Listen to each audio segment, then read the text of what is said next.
Day 10, Lombard Street.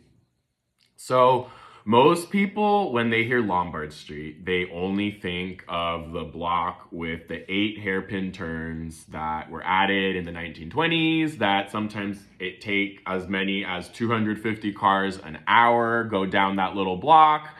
And where the cable car goes, that's literally the heart of Russian Hill, right? So I'm going to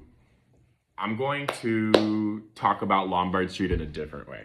So I'm going to give you a different view of Lombard Street, because aside from that tiny little, that one block between, what is it, Leavenworth and Hyde, I'm pretty sure, if I'm not, or Leavenworth and Larkin, if I'm not mistaken. Again, crooked part.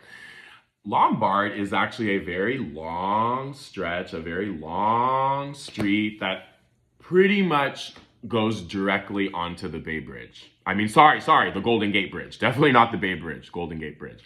So if you were to keep driving down Lombard Street, let's say starting at Van Ness, which I'll cover in a different video, but Van Ness, and then if you would just keep going, straight towards back towards the Presidio, and then eventually the Golden Gate Bridge, you would realize that Lombard, that stretch specifically, is riddled with cheap motels in a part of town that is normally, again, the Marina's not the cheapest district in San Francisco. It's actually one of the most expensive ones, right?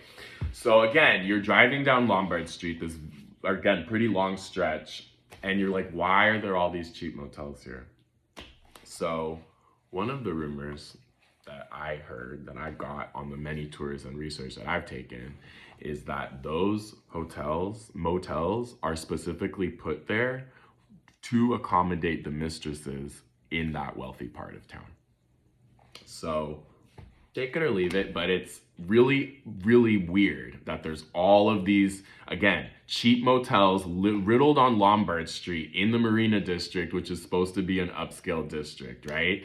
So whether or not that's actually true, I actually happen to think it is true, but there is a hotel, I will not say the name of this hotel, but it's up the hill from Lombard Street, significantly more towards Presidio Heights. Again, all these different really rich neighborhoods, billionaire neighborhoods in San Francisco. So another one up the hill from Lombard Street, because that part's really flat.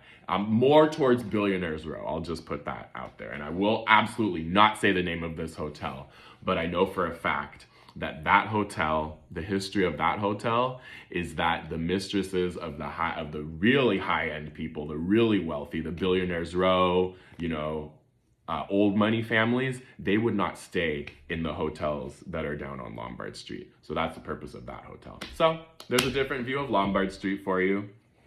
It's also an urban legend that Lombard Street started out as a cow road, because with the joke being that cows, since they're very top heavy, they can't go down straight on. You know the joke, you can take the cow up the stairs, you can't take the cow back down the stairs because they're very susceptible to being tipped over.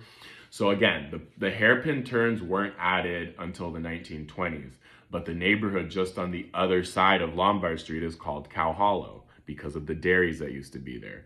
So it's not that crazy to think that once upon a time, cows did in fact have to go up and down that hill to travel between the dairies.